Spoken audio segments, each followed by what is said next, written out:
Now let's go over how to tweet. Simply click the tweet button in the top right-hand corner of any Twitter page. A new Compose Your Tweet pop-up box will appear. So once you're signed into your Twitter account, whether you're on the home page, here's the tweet, whether we're on our profile, here's the tweet button. This is how we post content. So tweet, and then you can start composing your tweet. So as you type, watch this little circle fill up. This is your tweet character limit of 280 characters. So let me just copy and paste this for ease and watch that circle fill up. That's our character limit filling up. Okay, so we have 10 left.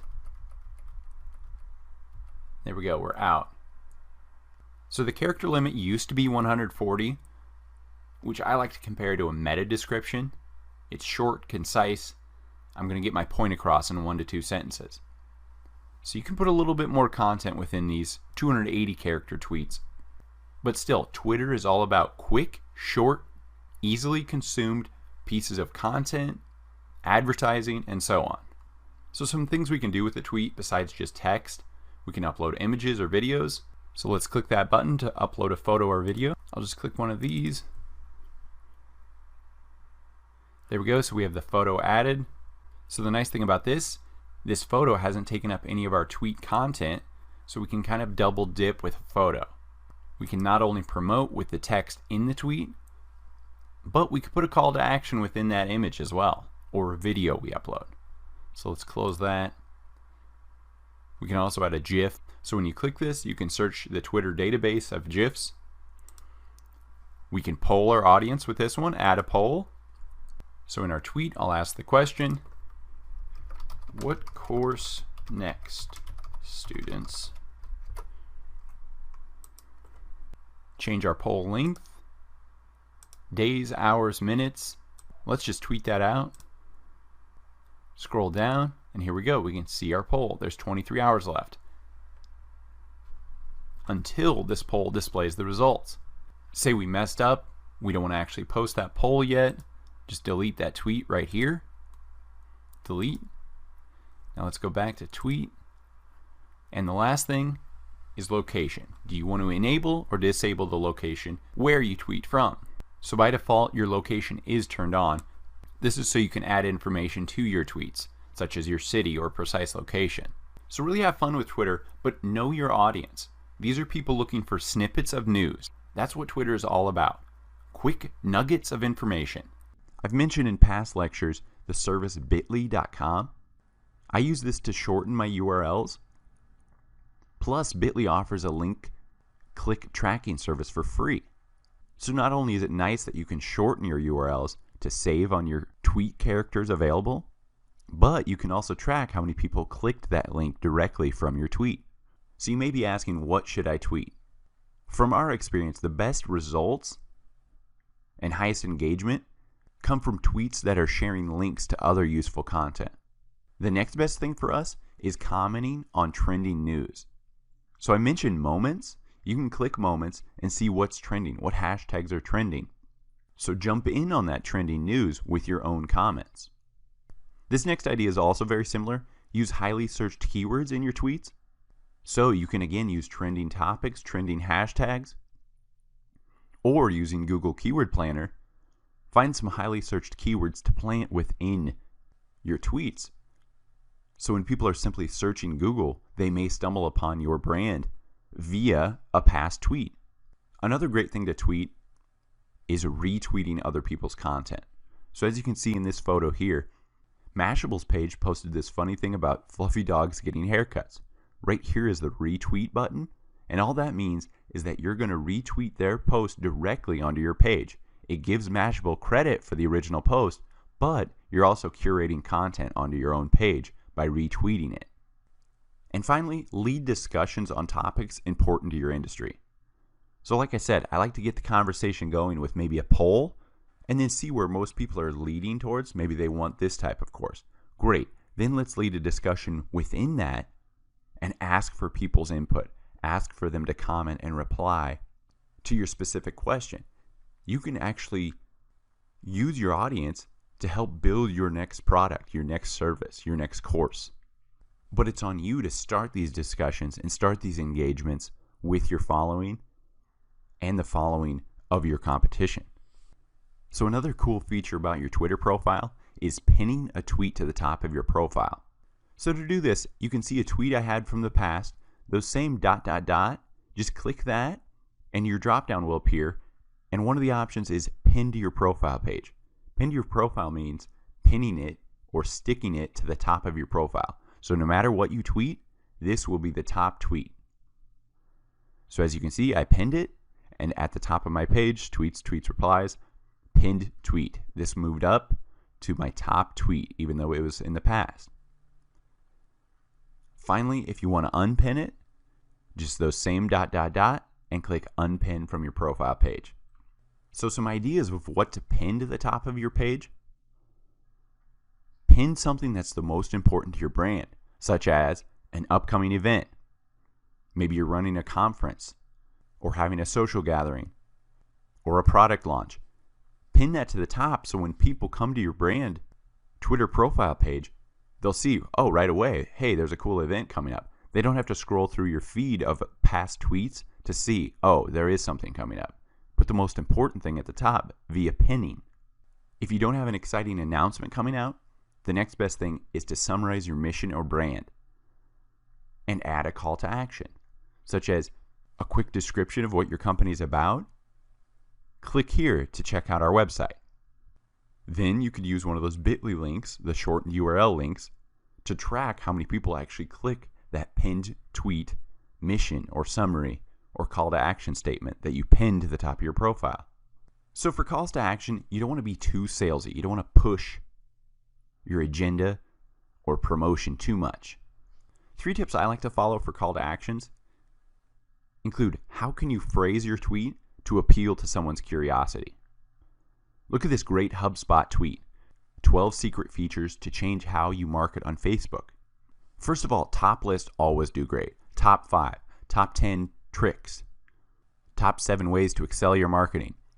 That's a great appeal, first of all, because it's giving them a finite number of things. It's not a 10,000 word article that they have to read for a while, right? Oh, 12 secrets. I can get through that. Curiosity. And it piqued their interest. Yes, they will click on that. Number 2, what word choices will nudge a person's desire for self-improvement? So again, that soft sell, not saying, hey, we have this hair care product for sale. Direct them to your how-to on a straightening hair tip, or on how to curl hair, or on some other hair care management thing, if that's your brand. Then, once they read that article and they go, wow, that did help me, let me check out what products they're selling on this site. Number 3, simply ask for what you want. It amazes me at the engagement rate when I actually ask my customers. So truly, in your tweet, at the end of it, state, retweet this, like if you ... reply telling me ... You're asking your customer base specifically what you want from them. And for the most part, they will reply favorably. So before posting anything to Twitter, always think, what will encourage someone to click that link? Next, I always try to share a photo in my tweets, because look at how much more space you capture on a user's timeline with a photo attached to your tweet. See these 4 tweets on the right? Your eyes are instantly drawn to the photo, right? The other 3 tweets kind of just fall out. I'm drawn to that helicopter with an alligator. So after looking at our data from years of experience with clients, tweets with images have received 150% more retweets than those without. So share more photos and videos. Try to in every tweet, actually. While sharing images to Twitter via Instagram and Facebook may be convenient with the sharing apps available, but those images from other platforms won't have optimized image size. For the Twitter timeline, for your photos to not be cropped awkwardly, the actual photo size you want is 1024 by 512 pixels. So if you're creating your content to post to Instagram, to post to Facebook, just leave that photo editor open and recrop it to this size so you're ready to post it to your Twitter timeline later. So let's look at how we can actually interact on Twitter. So let's say I'm an athletic shoes brand. Let's go to our main competitor, Nike, right?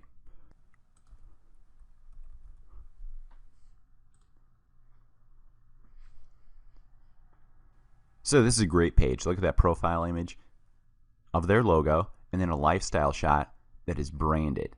It's not just a random photo. They actually branded it with their logo. That's a great idea. So they kept their bio really simple. They're promoting their hashtag that is branded towards them. Hashtag just do it. So when you want to collaborate or maybe get a tweet from an influencer on Twitter, a bigger brand, a bigger blogger, a celebrity, you can tweet directly at them. That's what I really love about Twitter, is that it brings the barriers down. Think of the biggest celeb out there. You can tweet directly at them. You can pretty much send them a tweet email. So look at this, tweet to Nike. All it is an @Nike. So when you lead off with an @handle, this isn't going to be publicly displayed on your homepage. People are going to have to click on your tweets and replies. So this won't show up in your main tweet timeline. So that's kind of the nice thing. If you're reaching out to people, it's just popping up in their notifications. So let's just type one at them here. Love the shoes. So tweet. We can head back to our profile. And you can see tweets. It's not in my actual past tweets. It's in tweets and replies. So, @Nike, love the shoes. So we can delete that. Click right here, delete that. We can tweet our own.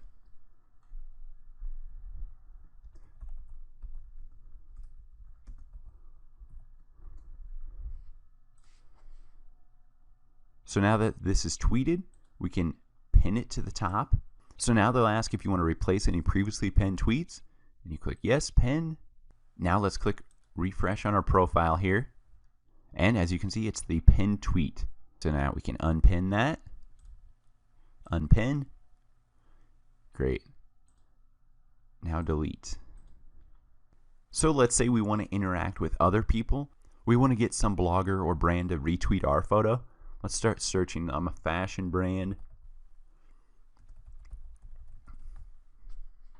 So fashion blogger. Let's see what comes up here. So here we go, Fashion Bloggers UK. Let's see what their following looks like. Pretty decent, 38,000 following. This is the official place for all things fashion blogger. All are welcome. Founded by... Okay, so let's look at her. Let's go one step deeper here. Okay, so her following's not the biggest, 5,000. Let's go back. So if I'm an up-and-coming fashion brand, this would be a great handle to reach out to possibly retweet.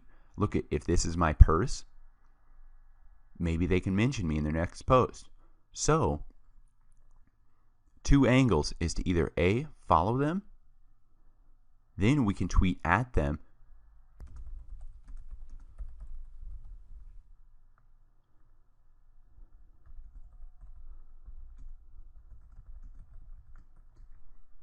so something as simple as that, tweeting at them, would love to collab, follow me to chat. So we'll tweet this at them, wait for them to follow us, then we can message them directly. New message.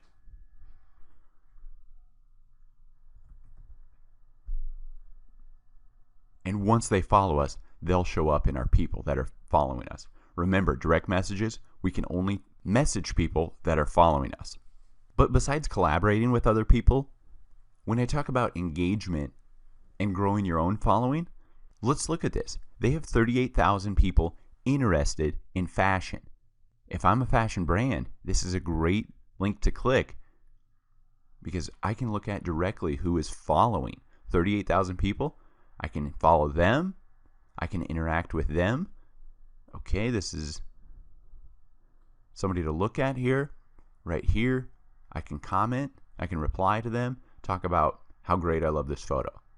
By interacting with these other people, you're building your own Twitter handle awareness. Plus, you're interacting with people who are like-minded to your brand. Remember, I'm looking at the followers of a fashion blog. If I'm a fashion blog or have a fashion product, these are people I want to be following and engaging with because they're already warmed up to fashion bloggers.